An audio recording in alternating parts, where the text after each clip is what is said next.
Tudo bem, gente? Pastor Zé Carlos, estamos juntos aí para mais uma aula do nosso IBBC, a nossa matéria Educação Cristã.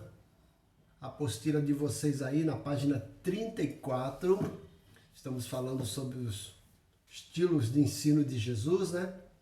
E nós estamos aí no item 5.3, os métodos que Jesus empregou no ensino. Quando nós olhamos para Jesus, como nós falamos na aula anterior, né? Ele era chamado mestre, e vocês percebem as minhas postagens, eu sempre coloco lá, né? Pastor José Carlos Carvalho, um eterno aprendiz do Supremo Mestre. Então Jesus foi o maior mestre e ensinava com toda a sua capacidade, com a sua sabedoria, e deixou aí exemplo para todos nós. Fez diferença. Numa época em que existia vários ensinadores, né, os rabinos, os escribas e fariseus, Jesus sobrepujou a todos, a ponto até mesmo de ser buscado, mas ao mesmo tempo também ser perseguido, porque para onde ele ia arrastava multidões que queriam aprender com ele, diferentemente dos escribas e fariseus que tinham um discurso desconexo da vida deles. Jesus ensinava o que vivia e vivia o que ensinava. Mas vamos pensar um pouquinho na vida de Jesus, na sua maneira de ensinar e trazer para nós hoje. Aqui, como eu disse, na apostila, na página 54, vamos ver um pouquinho dos métodos de ensino usados por Jesus durante o seu ministério terreno. Nós temos aqui a letra A, que é perguntas. Isso aí nós podemos chamar também de método socrático. Um grande filósofo chamado Sócrates idealizou, né, isso, se bem que Jesus já usava isso antes, mas ele ficou conhecido por ensinar através de perguntas e respostas. Jesus fez isso. O autor aqui da apostila diz o seguinte: as perguntas que Jesus fazia não eram vazias de significado. Todas elas traziam no seu bojo a natureza do ensino. Ele aplicou esse método para estimular o pensamento dos seus aprendizes, como vocês podem observar no texto de Mateus 16:13, para relacionar a vida à sua mensagem, como Mateus 21:31, para aplicar a cada pessoa os seus ensinos, como João 5:6, para ressaltar verdades, Lucas 10:36.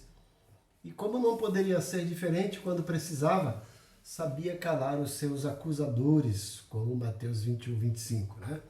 Usando um pouco desse método de perguntas e respostas de Jesus, certa vez, lá em Mateus 16, ele chega para os seus discípulos, né?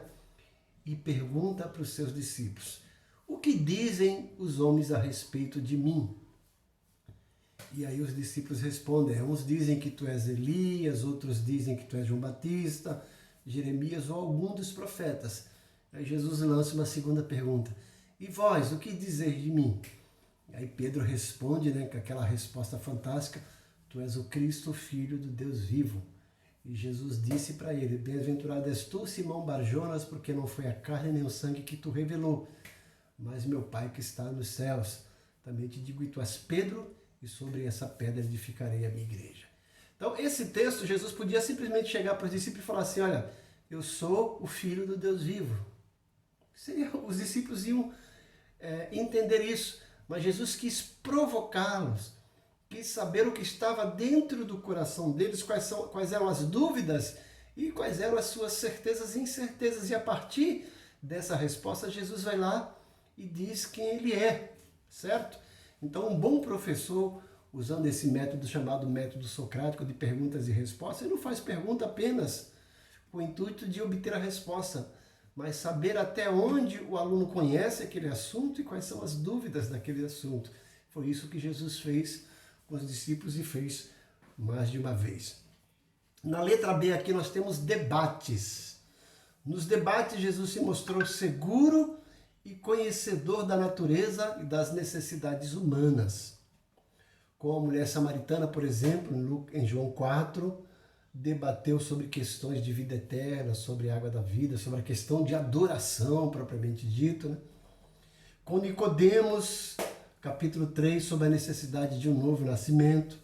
E com o jovem rico, lá em Mateus 19, 16 a 30, falou sobre a necessidade de renúncia e também de herdar a vida eterna. Então Jesus gostava também desse método de debates. Outro método de Jesus é preleção. O Senhor fez grandes preleções ao público que o acompanhava. E esse público, essa multidão, esse povo, né, essas pessoas ficavam horas e horas atentos ao que ele ensinava. Porque Jesus se mostrava preparado, conhecia o que estava falando. Uma grande preleção pode ser vista em Mateus 24, Mateus 25, o Sermão do Monte também, que começa no capítulo 5 e vai até o capítulo 7 de Mateus. A segunda maior preleção é essa, né? Que é o Sermão do Monte, também conhecido como as Bem-aventuranças. No entanto, a mais extensa de todas as preleções está registrada em João 14 a 17, que ele começa a falar sobre a sua partida e o seu retorno. Ele vai falar também sobre o Espírito Santo e termina com a oração sacerdotal em João 17. E outro método usado por Jesus, histórias ou parábolas. O mestre usou com excepcional habilidade os mais variados assuntos. Contou histórias, ilustrou seus ensinos com parábolas. Nos seus ensinos e pregações, Jesus costumava usar elementos da natureza, como árvores, sementes, plantas, solo, campo, plantação, gado, chuvas, peixes, rede, pescaria e objetos como moeda, pérola, porta, lâmpada, âncora. Eram objetos conhecidos e a partir desses objetos conhecidos ele falava a respeito de algo que não era conhecido. Por exemplo, essas parábolas de Mateus e também registrada em Lucas são conhecidas como as parábolas do reino dos céus. Então Jesus usava um elemento conhecido para ilustrar e para ensinar a respeito de algo desconhecido, que era o céu. Então nós temos outro modelo, não temos outro modelo maior ou mais eficaz. Jesus Cristo é o nosso excelente exemplo. A sua total dedicação ao magistério, a forma de ensinar, a pedagogia didática, é prova incontestável da importância da educação cristã. Sua capacidade vem do seu conhecimento e do seu esmerado esforço. O que fez, não o fez apenas por ser Deus, mas por ser homem completo. Devemos então empenhar-nos para ser seus imitadores. Tá aí, gente, no final da página 34, nós temos a recapitulação. Eu gostaria que vocês respondessem isso, né? E mandassem o feedback aqui para mim. Se você tiver dúvida em responder isso, né? Entra lá no meu PV e pergunta. Então, nós temos aí, na realidade, são 3 questões na página 34, a recapitulação 5. A pergunta 1R5, 2R5 e 3R5, certo? E aí é uma recapitulação desse tópico que nós falamos. Eu estou aí para esclarecer qualquer dúvida, tá certo? Deus abençoe vocês aí.